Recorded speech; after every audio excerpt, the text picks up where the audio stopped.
Hey everyone, my name is Elizabeth and welcome to my channel. Today I want to talk about one of my favorite series, The Game of Thrones. Now, I just finished reading book one. This is my first time reading the series. However, I did watch every season on HBO. So I kind of feel like I'm cheating here because I've already seen everything and I've watched this series over and over again. My cat is even named after one of the characters, Tyrion. But I wanted to go ahead and read it because I hear so many great things about the book series and I want to see what I'm missing out on. So I just finished reading book 1 out of 5, which is called The Game of Thrones. Okay, correction. It is actually called A Game of Thrones, not The Game of Thrones. I was just looking at the book right now. But anyways, to summarize it a little bit, it starts off in Winterfell, which is one of the 7 kingdoms. Winterfell is located up north and is ran by a family with the surname the Starks. So the Starks are known as a wealthy, noble family, and they are led by Lord Eddard Stark, who is aka known as Ned, who actually happens to be very close friends with the king, King Robert Baratheon. So King Robert and his royal family are making their way up north because Robert has something that he wants to ask Ned. And by the way, so the royal family, like the whole kingdom and everything, the throne, as we say, is located in King's Landing, which is a kingdom that is in the south. So it's a long journey for the king and his family to go to Ned and ask him this question. So he basically wants to ask if Ned will become part of his king advisors and actually play a very important role and be the hand of the king. And the reason why he needs a new hand is because his last hand, hand of the king, died mysteriously. So I'm just going to leave it there. I don't want to say too much about the story. I want to leave that to you as a reader, if you haven't already read the book, to read and find out for yourself, because that is just the beginning of this very long journey, this very great journey, and I don't want to give out any spoilers. But anyways, that is just a little summary of how book 1 starts off. So far, in my opinion, I feel like the books match pretty well with the TV series.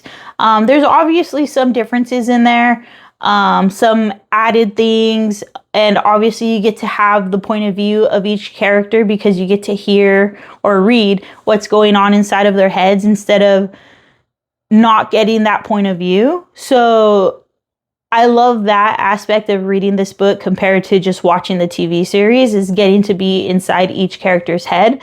But honestly, as I'm reading it, it feels like it's a play-by-play of watching the TV series in a way. It's like I can picture everything that's going on. Like, that's how close they got this series to how the book is. So far, anyways. Again, I only just finished book 1 out of 5, so we'll see what the rest of the series has in store for me. Speaking of Game of Thrones, here is Tyrion. He is my cat that I named after one of the characters from Game of Thrones. But why do I love Game of Thrones so much? I can say one out of the many reasons why I love it so much is the characters. I feel like with this series, when it comes to characters, they do a very good job of making you really love the character or have the opposite effect and really hate the character. So that is how I felt during a lot of the series. There were some characters that I absolutely loved, like Tyrion. He's my favorite. And there were some characters that I just hated. And then there were some characters that I hated, but then I came to really love. So it was a huge, just like emotional roller coaster when it came to the characters. And that's a huge thing for me, is having some type of care or attachment to the characters. Because for me, if the plot starts off slowly, as long as I am engaged with the characters, I stick around to see what it is that they're going to go through. The character is what makes me stick around. And sometimes that's a great thing, because if I just stay a little bit longer and keep reading through, I end up actually really enjoying a book that I could have possibly DNF'd because I wasn't too into the plot right away. So having good character development is something that's huge for me. And Game of Thrones, I feel, does a very good job with that. Okay, now let's talk about plot. Again, I feel like I'm cheating because I've already seen the series, but I am excited to see what the differences are in the books compared to the TV series. So, with the plot, I feel like book 1 does a really great job on setting the reader up for understanding why this is a Game of Thrones. And at the same time, it also sets the reader up to know there's also a bigger purpose that involves the survival of mankind. So again, it just like barely like tips us into it, but it's enough to make me think like, oh man, I got to get into the next book. So I think that the first book in this series, book 1 out of 5, does a great job on setting the reader up for this great adventure that we are going to go through with all of these amazing characters that we already built connections with. Okay, now I will continue on with the Game of Thrones series by reading the second book in the series, which is called A Clash of Kings. However, I am going to take a little palate cleanser, and next up I am going to read a Stephen King novel, which is called 11/22/63.